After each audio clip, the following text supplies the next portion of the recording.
जय हिंद बच्चों। तो लेकर आ चुका मैं आप लोगों के लिए अगेन। हम कर रहे थे MCQ of competency based question of physics. तो चलिए, हमने आप लोगों को 6 एमसीक्यू लास्ट वीडियो में करवाया हुआ था और अब बारी आपके पास 7 टू ऑनवर्ड की। तो फटाफट देख लेते हैं।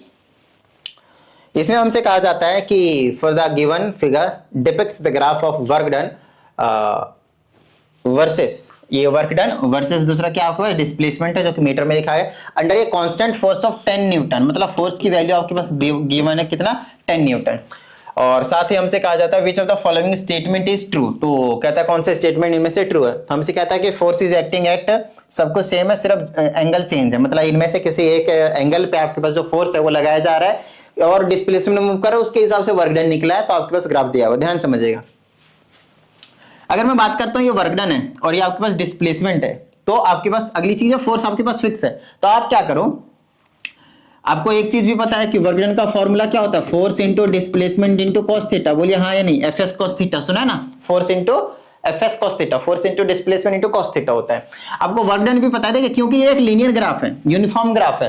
तो आप हर एक पॉइंट पे इसका ये ऐसे कीजिएगा, ऐसे कीजिएगा, तो ये 50 वर्क डन हो रहा है तो 10 डिस्प्लेसमेंट है, 100 हो रहा है तो 20 डिस्प्लेसमेंट है, 150 हो रहा है तो यूनिफॉर्मली बढ़ रहा है आपके पास तो 30 डिस्प्लेसमेंट है, और 200 हो रहा है तो 40 है। तो कोई सा एक चूज कर लीजिए, वो आपकी मर्जी है, बिंदास, कोई दिक्कत वाली बात नहीं है। अगर ये वर्क डन लेते हैं तो ये डिस्प्लेसमेंट लेना पड़ेगा, ये वर्क डन लेते हैं तो ये डिस्प्लेसमेंट, ये वर्क डन तो ये वाली डिस्प्लेसमेंट, और ये वाला वर्क डन लेते हैं तो ये वाला डिस्प्लेसमेंट आपको लेना पड़ेगा। और बिल्कुल सिंपल सा काम है। तो वर्क डन आपकी मर्जी, कोई सा चूज करो। सीधा 100 वाली सेंचुरी मार दे, चलो मार लेते हैं। वर्क डन के जगह पे 100 पुट कर दो, फोर्स के जगह पे आपको 10 दे रखा है, कांस्टेंट फोर्स लग रहा है वैसे भी। डिस्प्लेसमेंट 100 पे कितना है आपके पास, 20 है, तो यहाँ पे आप 20 रख दो और इंटो में क्या आ जाएगा, cos theta. Actually we have to find the theta ना, दैट्स व्हाई हमने क्या करा, cos थीटा को as it is cos theta रख दिया। चलो एक जीरो से एक जीरो को कैंसिल कर दो, 20 को इधर लिया तो 10 बट्टे में 20 हो जाएगा, यहाँ भी एक जीरो से कैंसिल हो जाएगा, तो ये बन गया मेरे पास cos थीटा। ठीक है ना, यहीं से काट देते, वैसे कोई दिक्कत नहीं थी। तो 1/2 आया, तो 1/2 cos थीटा में कब का कितने पे होता है वैल्यू आप लोगों के पास, cos 60 डिग्री की वैल्यू होती है, याद आया ना। तो ये हो गया आपके पास cos थीटा, तो थीटा की वैल्यू कितनी आ गई आपके पास, 60 डिग्री लो पे। तो it means the force is acting at an angle of 60 degree. कहां है ऑप्शन, ये रहा option number C with displacement. आगे बात समझ में, ठीक है। चलो आगे की बात करते हैं। अगला क्वेश्चन आपके पास force, work, power and energy से, ऐसा कुछ क्वेश्चन है। चलो देख लेते हैं। कहता है during his experiment with a single movable pulley. तो सिंगल मूवेबल पुली है, just determined the effort, mechanical advantage and efficiency as X, Y and Z. तो एक कॉलम वाला टेबल वगैरह बना लीजिए, एक उसमें देख लीजिए कि क्या क्या कहा गया है। 3 चीजें हैं ना। पहले में कहा जाता है कि एफर्ट है, just effort, mechanical advantage, efficiency, just determine the effort, ये रहा आपके पास एफर्ट, फिर आपके पास मैकेनिकल एडवांटेज और फिर एफिशिएंसी, ईटा से रिप्रेजेंट करते थे। कहता है एज, इनको नाम दे दिया X Y as Z, X Y and Z की तरह। फिर हमसे इसमें कहा जाता है subsequently after lubricating the pulley thoroughly he recalculated the effort, mechanical advantage and efficiency as x dash, y dash and z dash, x dash, y dash and z dash। आई ना बात समझ में, ठीक है ना। x dash, y dash and z dash calculate किया दोबारा से। देखो सिंपल सी बात है, आपके पास एक पुली है, आप खींच रहे हो, आप कुछ ना कुछ एफर्ट लगा रहे हो उसमें, ठीक है। आपका कुछ ना कुछ मैकेनिकल एडवांटेज आया, कुछ ना कुछ एफिशिएंसी आया मशीन की, दैट्स फाइन। लेकिन आप कहता है कि भाई थोड़ा सा टाइट चल रहा था, मान लेते हैं कि जो पुली थी थोड़ा सा आप टाइट खींच पा रहे थे, आपने क्या करा, उसको लुब्रिकेट कर दिया, कोई ऑयल वगैरह उसमें ग्रीस वगैरह आपने लगा दिया। अब आप एफर्ट लगा रहे हो तो बड़ा स्मूथली आ रहा है, बोलो हाँ या नहीं, आएगा ही नहीं आएगा। वाई, क्योंकि फ्रिक्शन क्या हो गया, कम हो गया, और फ्रिक्शन कम हो गया तो आपको एफर्ट क्या करना पड़ेगा, कम लगाना पड़ेगा। बोलो हाँ या नहीं, बिल्कुल सही बात सर। तो ये जो अब बाद में हमसे क्या कहा जाता है वो देख लेते हैं। कहता है which of the following relations accurately represents the scenario. इस सिनेरियो को कौन रिप्रेजेंट कर रहा है करेक्टली। तो ग्रेटर लेस देन बताना है इन दोनों में से। तो पहले x था, बाद में x डैश हुआ, तो ये जो x डैश है वो कम हुआ है और ज्यादा हुआ, बस वो आपको पता करना है। आई ना बात समझ में। तो पहले ये एफर्ट था, है ना, ये क्या था, एफर्ट था। तो बाद में एफर्ट क्या करना पड़ेगा, कम लगाना पड़ेगा, लेस, डिक्रीज करना पड़ेगा, लेस हो गया, कम हो गया, ठीक है। अगली चीज है मैकेनिकल एडवांटेज। अगर आपने एफर्ट कम लगाया, मैकेनिकल एडवांटेज बढ़ गई भाई, आपको जो एडवांटेज हो क्या बढ़ गई, तो मैकेनिकल एडवांटेज ज्यादा हो गया, मोर हो गया ये, है ना बात समझ में, ज्यादा हो गया। ठीक है, अगली चीज, तो यहां से तुम कह सकते हो कि ये जो चीज है एक्स डैश वो क्या है, कम रहने वाला है, किससे, एक्स से। लेकिन वहीं पे इसकी बात करेंगे, वाई डैश क्या होगा, बढ़ जाएगा, किससे, वाई से। वहीं पे यहाँ पे देखते हैं ईटा एफिशिएंसी, एफिशिएंसी भी बढ़ेगी, मैकेनिकल एडवांटेज बढ़ेगा तो एफिशिएंसी भी बढ़ेगी भाई, ठीक है ना। तो एफिशिएंसी बढ़ गई तो जेड डैश क्या हो गया आपके पास, ग्रेटर हो गया, किससे, जेड से। अब इनमें से चेक कर लो कि इनमें से कौन सा कोई ना कोई एक ऑप्शन तो होगा ही होगा। एक्स डैश लेस है तो पहला गलत हो गया, वाई डैश लेस है वाई से, वाई डैश लेस है ये भी गलत हो गया, जेड डैश ग्रेटर है जेड से, ये ऑप्शन बिल्कुल सही हो गया। इक्वल वाला तो है ही नहीं यहाँ पे, है ना बात समझ में, ठीक है ना, या तो कम या तो ज्यादा, रिमेन तो कोई भी सेम आपके पास रह नहीं रहा, सेम सेम की आप इक्वल कर दोगे, तो ये वाला ऑप्शन आपके पास बिल्कुल करेक्ट हो गया। तो मेन जो चीज है वो क्या है आपके पास यहाँ पे, अगर आप देखें तो कॉन्सेप्ट है कि आप कितने बेहतरीन तरीके से प्रैक्टिकली आप इनको सोच सकते हो। कॉम्पिटेंसी फोकस्ड क्वेश्चन इसीलिए इनको कहा गया है कि कंपटीशन बेस्ड क्वेश्चन है भाई, तो कंपटीशन को अगर क्रैक करना है तो इस तरह से आप लोगों को सोचना पड़ेगा, ठीक है। चलो भाई क्वेश्चन नंबर 9 की ओर बढ़ जाते हैं। इसमें हमसे कहा जाता है असर्शन में दिया हुआ for a glass block I versus R graph is a straight line. तो क्या ये बात बिल्कुल सही है, ये आपको समझना है कि अगर आप एक ग्लास लेते हैं तो उसके लिए जो आई और आर का जो ग्राफ होता है क्या वो बिल्कुल सही होता है, नहीं। मैं आपको समझाता हूं।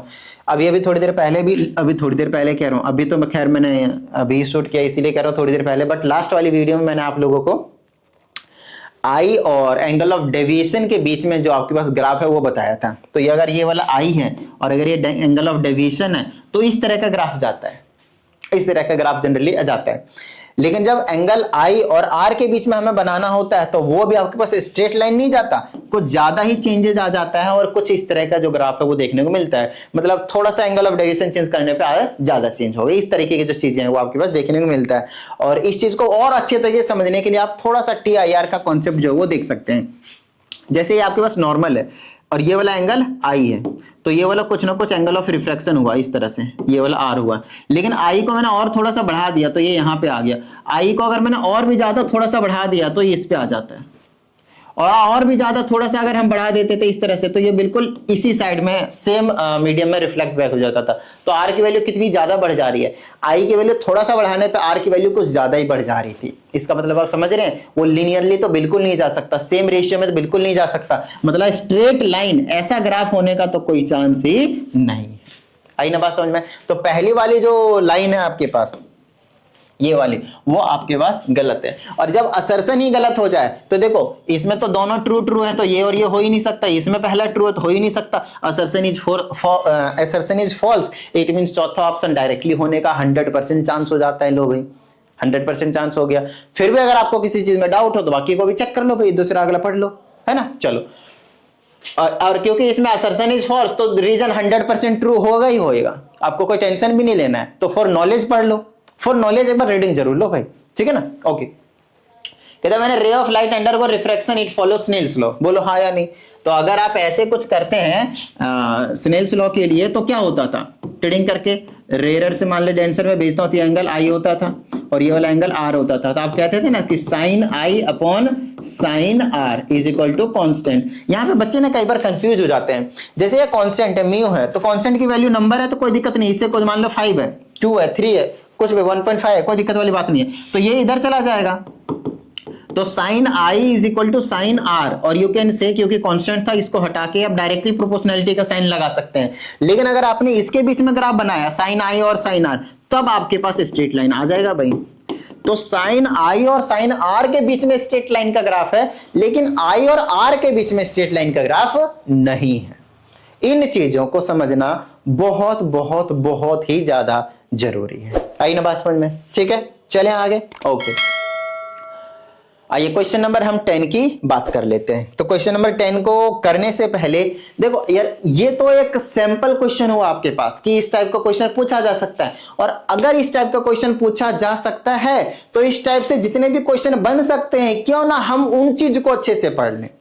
तो सबसे पहले अगर आप लोगों को याद होगा तो एक आपके पास इलेक्ट्रोमैग्नेटिक वेव का स्पेक्ट्रम होता था जिसमें आपके पास अलग अलग तरह के जो नाम है वो आपके पास आते थे।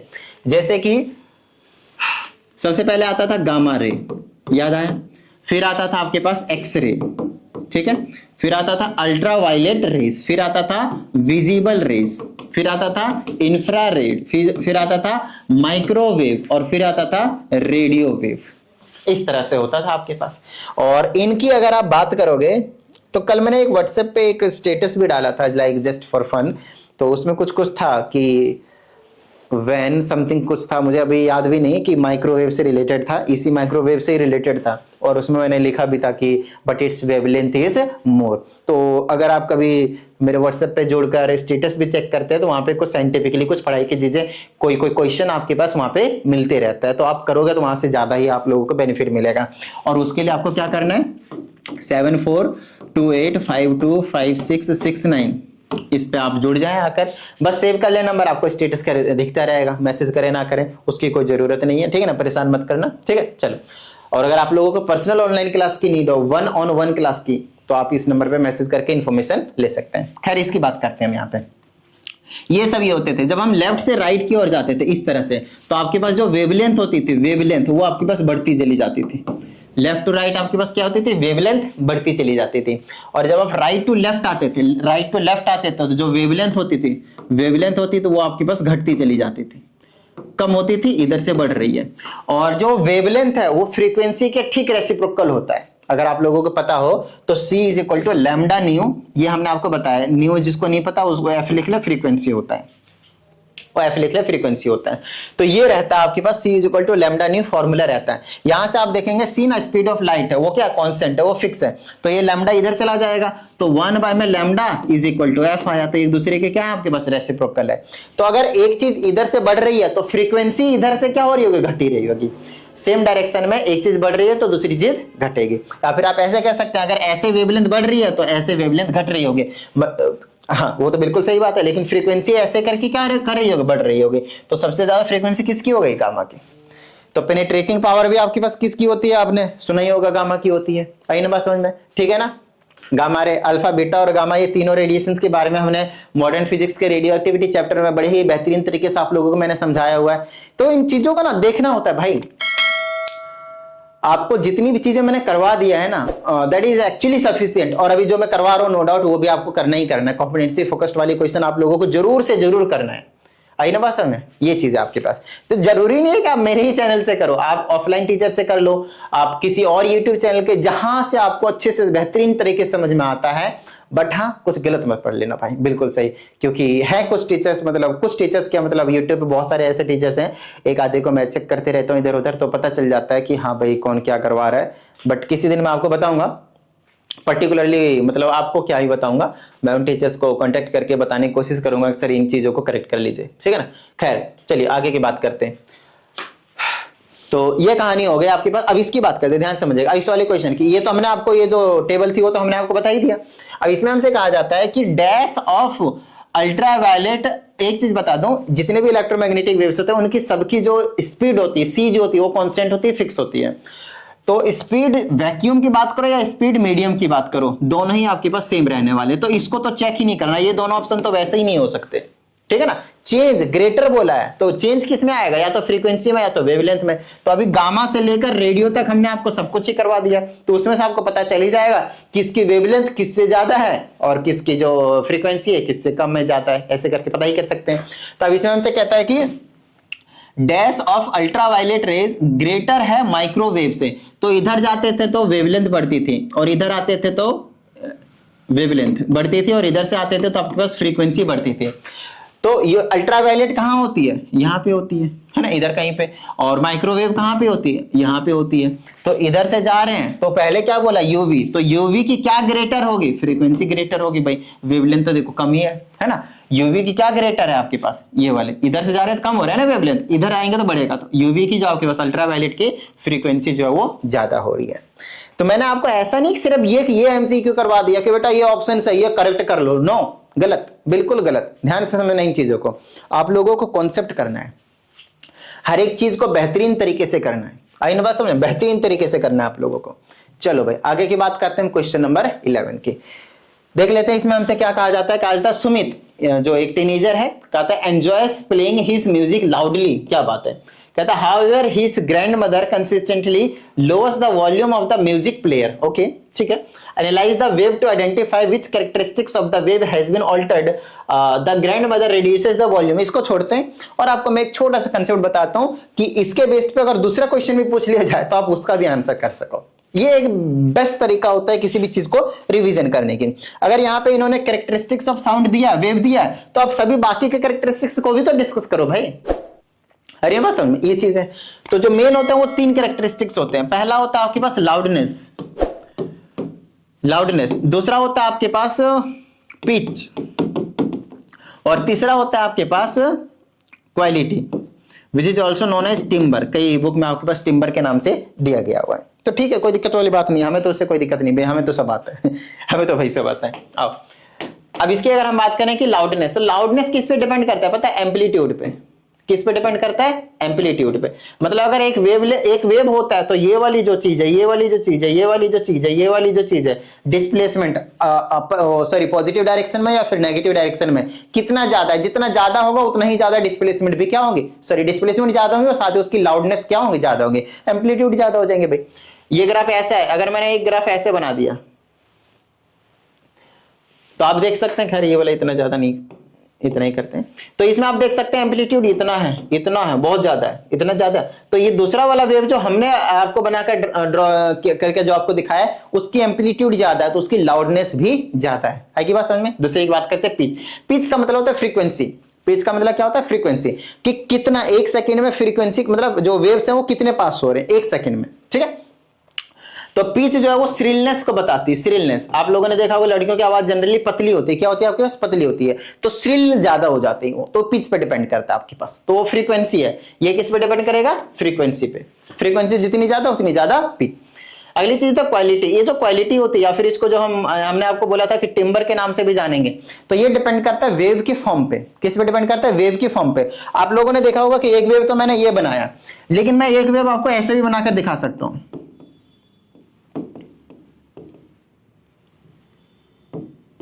अब बोलोगे सर ये कैसा वेव बना दिया आपने, ट्रायंगुलर वेव? क्या बात है, हाँ मैं आपको ऐसा वेव भी बनाकर दिखा सकता हूं। ये क्या बना दिया sir? Square wave, rectangle wave, क्या बात है सर। अच्छा मैं आपको ये भी वेव बनाकर दिखा सकता हूं। अब इसमें बोलोगे सर ये क्या ट्रायंगुलर है लेकिन बस जिगजैग लाइन भी है उसमें। देखो होता क्या है, अलग अलग इंस्ट्रूमेंट के अलग अलग आवाज आपको सुनाई देती है।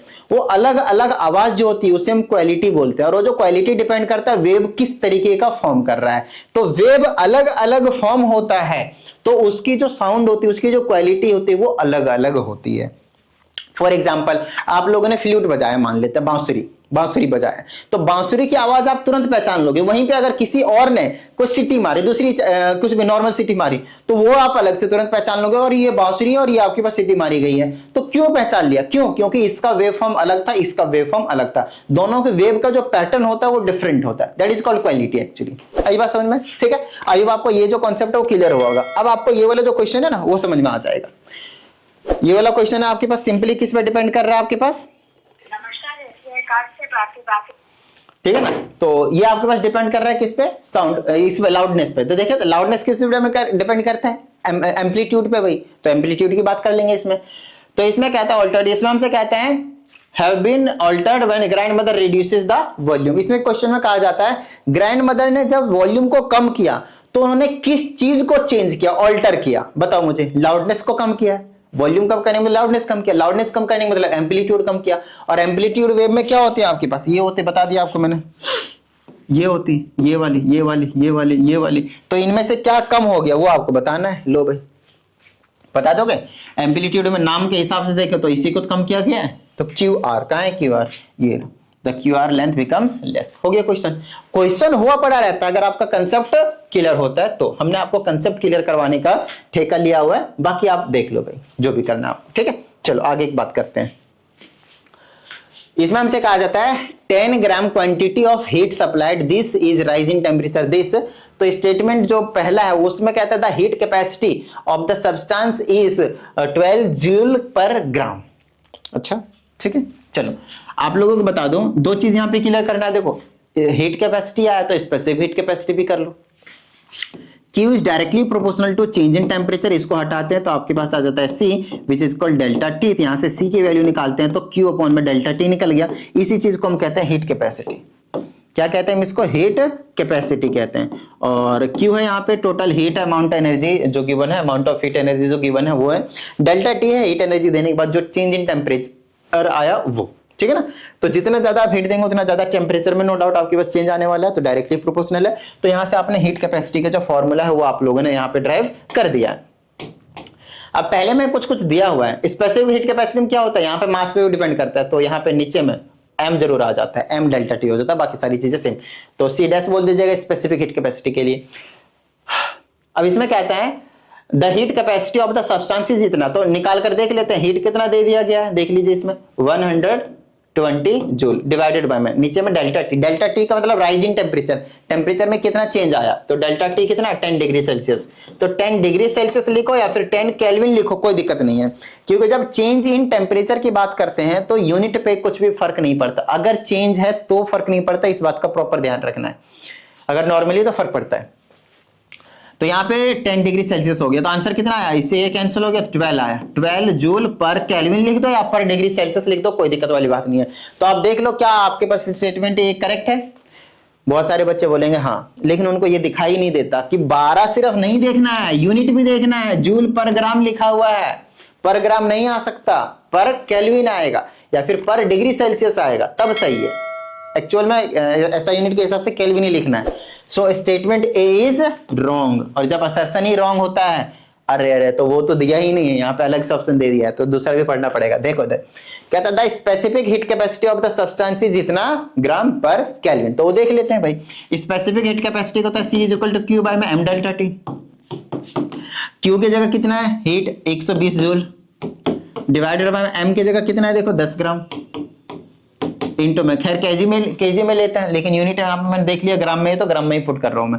और डेल्टा टी आपके पास 10 केल्विन हो गया, जीरो से गया, इसको कर देंगे तो 1.2 जूल पर ग्राम पर केल्विन, पर ग्राम पर केल्विन। तो ये तो बिल्कुल सही आया हुआ है। इसका मतलब ये है कि पहला जो है वो गलत था और दूसरा सही है, तो only statement B is correct, only statement B is correct. Statement A जो था वो आपके पास वो गलत था, यूनिट की वजह से गलत था, बाकी सारा सही था, देख रहे हो आप।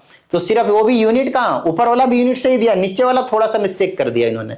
तो इन चीजों का प्रॉपर ध्यान रखना है भाई। ये जो चीज होती है ना वो आपके सिली मिस्टेक्स को रिड्यूस करेंगे। अगर आपने इन चीजों पे प्रॉपर ध्यान देना शुरू कर दिया ना तो आपके जो सिली मिस्टेक्स होंगे वो बिल्कुल खल्लास हो जाएंगे। क्योंकि मैंने बहुत सारे ऐसे बच्चों को देखा है जो क्या करते हैं, क्या नाम है इसका, टिडिंग मैथमेटिक्स में इतने प्यारे प्यारे सिली मिस्टेक्स करते हैं, मतलब उनका कोई एक्सपेक्टेशन, मतलब जो भी टीचर्स होते हैं उनकी कोई एक्सपेक्टेशन ही नहीं होती कि बच्चा ऐसा भी मतलब सिली मिस्टेक्स कर सकता है। ऐसे मिस्टेक करते हैं भाई। तो सिली मिस्टेक्स को अगर आप रिड्यूस करना चाहते हैं तो बिल्कुल बेसिक चीजों पे ध्यान दीजिए, बिल्कुल बेसिक चीजों पे कि भाई अगर मैं प्लस कर रहा हूं और माइनस कर रहा हूं तो कौन सा साइन आएगा रिजल्ट में, इन चीजों पे यहां पे बच्चे मिस्टेक कर देते हैं। एडिशन सब्ट्रैक्शन में, फ्रैक्शन वाले में एडिशन सब्ट्रैक्शन, मल्टीप्लिकेशन डिवीजन में यहां बच्चे मिस्टेक कर देते हैं। रेसिप्रोकल करने में जब 3 टर्म्स होते हैं तब रेसिप्रोकल नहीं कर पाते बच्चे, बिल्कुल स्क्वायर रूट निकालने में, उन चीजों में, फैक्टर करने में बहुत बिल्कुल बेसिक गलतियां करते हैं बच्चे।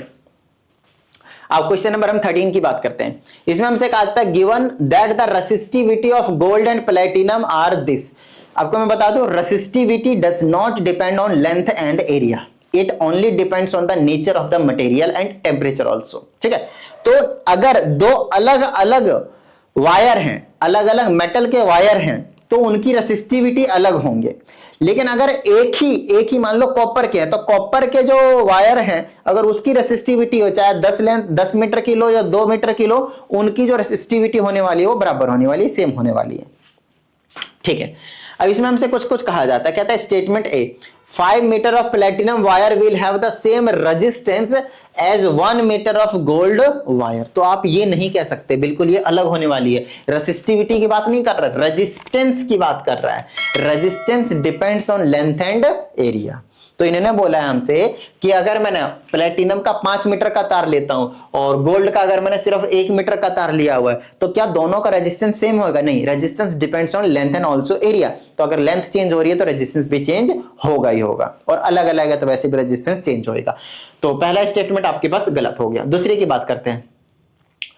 Statement B, gold wire of 1 centimetre radius will have the same resistance as platinum of, ये भी मतलब गलत है भाई, तो दोनों स्टेटमेंट को गलत कर दो, ये वाली both statements A and B are incorrect.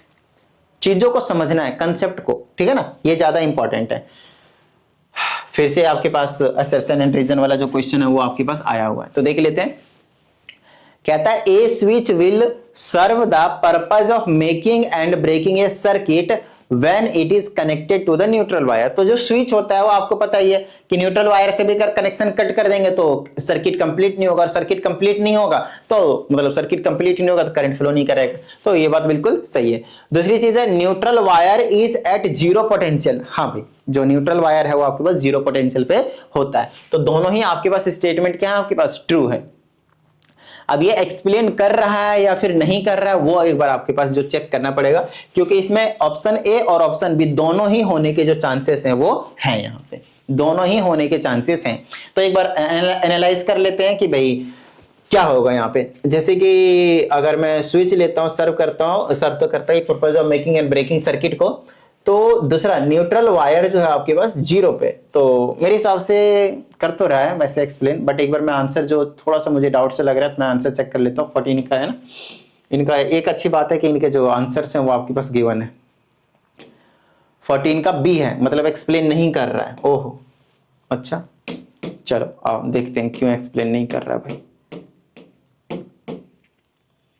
Okay, तो न्यूट्रल वायर अगर जीरो पोटेंशियल पे है, देखो अगर न्यूट्रल वायर जीरो पोटेंशियल पे होता है ये कोई दिक्कत वाली बात नहीं है, और अगर जीरो पोटेंशियल पे नहीं भी होता, ठीक है ना, जीरो पोटेंशियल पे अगर नहीं भी होता तब भी उससे क्या ही फर्क पड़ता, कोई दिक्कत वाली बात नहीं थी। मतलब ये वाली जो चीज है अच्छी तरीके से इसको एक्सप्लेन नहीं कर रहा है, अच्छे तरीके से एक्सप्लेन नहीं कर रहा है, ये बात तो ट्रू है, दैट्स फाइन। बट इस वाली चीज को भी कि भाई इसकी वजह से आपके पास कम या ज्यादा हो रहा है, नहीं, अगर इसकी वैल्यू जीरो पोटेंशियल नहीं है तो कुछ और भी होता तब भी वो काम कर रहा होता, कोई दिक्कत वाली बात नहीं है, ठीक है ना। इसीलिए आओ क्वेश्चन नंबर 15 की बात करते हैं। अगला आपके पास the given rods will attract each other when, ये वाले, एक ये वाला रॉड है ये वाला, और एक ये वाला रॉड है, ये दोनों ही आपस में अट्रैक्ट करेंगे, लेकिन कब अट्रैक्ट करेंगे वो आपको बताना है, ठीक है ना, वो जो चीज है वो आपको बताना है कि कब अट्रैक्ट करेंगे। खैर देख लेते हैं। इसमें जो कॉन्सेप्ट लगेगा पहले तो वो समझा देता हूं मैं आप लोगों को। अगर लूप होता है तो इस तरह से एस बनाना है और एस में डायरेक्शन मेंशन कर देनी है, जैसे ये रहा ये रहा, कैसे है क्लॉकवाइज, तो ये करंट का डायरेक्शन को बता रहा होता है। अगर क्लॉकवाइज होता है तो वो साउथ होता है, क्लॉकवाइज होता है तो क्या होता है वो साउथ होता है। फिर से इसमें डायरेक्शन बता देते हैं एन से, तो ये देखो ऐसे घूम रहा है एंटी क्लॉकवाइज, अगर करंट के डायरेक्शन एंटी क्लॉकवाइज है तो नॉर्थ होता है। तो यहाँ पे कौन सी पोलैरिटी जमेगी, यहाँ पे और यहाँ पे कौन कौन सी पोलैरिटी होएगी वो अगर हमें पता चल जाए तो हमें पता चल जाएगा। अगर ऑपोजिट पोलैरिटी हो गई, एक नॉर्थ एक साउथ, तब तो अट्रैक्ट कर ही लेंगे और वही ऑप्शन हमारा क्या हो जाएगा, करेक्ट हो जाएगा। तो एक एक करके यहाँ पे हमें अप्लाई करके चेक करना पड़ेगा, तब आपको समझ में आएगा, ठीक है। सबसे पहले से शुरू करते हैं। A and C are connected to positive terminal of the battery, मतलब यहाँ पे पॉजिटिव टर्मिनल है और सी पे भी आपके पास पॉजिटिव टर्मिनल है। तो यहाँ पे देखो, अगर यहाँ पे अगर पॉजिटिव टर्मिनल है तो ऐसे करके जा रहा है, ये ना ऊपर से दिखा रखा है, ऊपर से ऐसे जा रहा है, तो वायर में से करंट ऐसे जाएगा पॉजिटिव टू नेगेटिव, तो ऐसे ऊपर से जा रहा है, ऐसे घूमेगा ऐसे। अगर यहाँ से सामने से देखना है, जैसे कि इस वाले रॉड को ऐसे समझो, तो वायर ऐसे लपेटा ऊपर से ऐसे, इस तरीके से लपेटेगा ऐसे करके, और ऐसे लपेटा गया मतलब एंटी क्लॉकवाइज, तो करंट भी क्या जा रहा है आपके पास एंटी क्लॉकवाइज, और एंटी क्लॉकवाइज जाता है तो क्या होता है आपके पास नॉर्थ पोल। तो ये वाला नॉर्थ पोल हो गया, तो इधर वाला 100% क्या होएगा साउथ पोल। तो इसको अभी थोड़ी देर के लिए छोड़ दो, अब इस पे आ जाते हैं। अगर ये पॉजिटिव टर्मिनल है तो यहां से क्या हो जाएगा आपके पास, क्या हो जाएगा आपके पास, करंट जाएगा। और बिल्कुल सेम वैसा ही सिस्टमेटिक तरीका, बिल्कुल सेम भी ऐसे ही सिस्टम यहाँ पे बना रखा है। ऐसे करेंगे, करंट ऐसे जा रहा है, इस तरीके से, इस तरीके से जा रहा है, इस तरीके से जा रहा है आपके पास करंट, आगे पास इस तरीके से जा रहा है आपके पास करंट। तो फिर से क्या हो गया आपके पास एंटी क्लॉकवाइज, एंटी क्लॉकवाइज मतलब ये नॉर्थ हो गया, तो 100% इसको क्या होना पड़ेगा साउथ। अब आप चेक कर लो क्या ये दोनों रॉड इसमें अट्रैक्ट कर रहे हैं या नहीं कर रहे, क्योंकि अपोजिट पोलैरिटी एक साउथ एक नॉर्थ, तो एक दूसरे को क्या करेंगे, अट्रैक्ट करेंगे। तो पहला ऑप्शन ही आपके पास करेक्ट हो गया। देखो अब इसमें क्या था, हमें कई बार चेक करना पड़ता है इसमें, तो इन्होंने जानबूझकर एमसीक्यू का जो ऑप्शन है वो ए दे दिया। क्यों, क्योंकि बच्चा अगर इसी तरह सबको अगर चेक करता चला गया तो कंज्यूम टाइम जो ज्यादा कंज्यूम हो जाएगा। और यही रीजन है कि आप लोगों को पहला ही ऑप्शन यहाँ पे करेक्ट दे दिया। देखो तो जो भी एग्जामिनर ने इसको सेट किया हुआ है पेपर, बड़ा ही प्यारा सेट किया है, सारे चीजों का जो है वो ध्यान इसमें रखा गया है। आई ना बात समझ में? ठीक है, तो अप्रोक्सीमेटली आप लोगों को ध्यान रखना एक चीज कि भाई इस वाले नंबर पे आप लोगों को प्रॉपर अपने जो डाउट्स होते हैं उसे भेज देने, ठीक है, और जो भी प्रॉपर वीडियो सॉल्यूशन होता है वो आप लोगों को मिल जाएगा। And if you need personal online class तो उसके लिए भी आप इसी नंबर पे इंक्वायरी कर सकते हैं। बाकी के जो क्वेश्चन है हम अगली वीडियो में, मतलब पार्ट्स में हाफ एन आवर के आसपास की जो वीडियो बनाकर है उसमें आप लोगों को मैं करवा रहा हूँ, तो ठीक है, हो जाएगा, कोई दिक्कत वाली बात नहीं। डेली आप लोगों के लिए वीडियो आते रहेंगे और इसके बाद मैं कोशिश करूंगा कि केमिस्ट्री का साथ में लेकर चल दो तो बेस्ट रहेगा आप लोगों के लिए, ठीक है ना। बट केमिस्ट्री का भी मैंने सिलेबस ही कंप्लीट नहीं करवाया, लास्ट के 1-2 चैप्टर रह रहे हैं, वो मैं एक बार करवा देता हूँ, फिर केमिस्ट्री का करवाऊंगा तो ज्यादा सही रहेगा, ताकि कम से कम ये तो मैं आप लोगों से कह पाऊंगा कि आपको मैंने ये चीज करवाया हुआ है। आई ना बात समझ में? ठीक है, तो चलिए उम्मीद करते हैं इस वीडियो में जितनी भी चीजें आप लोगों को समझाया गया है सभी चीजें आप लोगों को समझ में आ गया होगा। और अगर ऐसा है तो फटाफट वीडियो को लाइक कर दीजिए, साथ ही अगर इस चैनल पे एक नई स्टूडेंट है तो चैनल को सब्सक्राइब करके बेल आइकन को जरूर प्रेस कीजिएगा। मिलते हैं अगली वीडियो में, प्रैक्टिस करते रहिएगा। जय हिंद।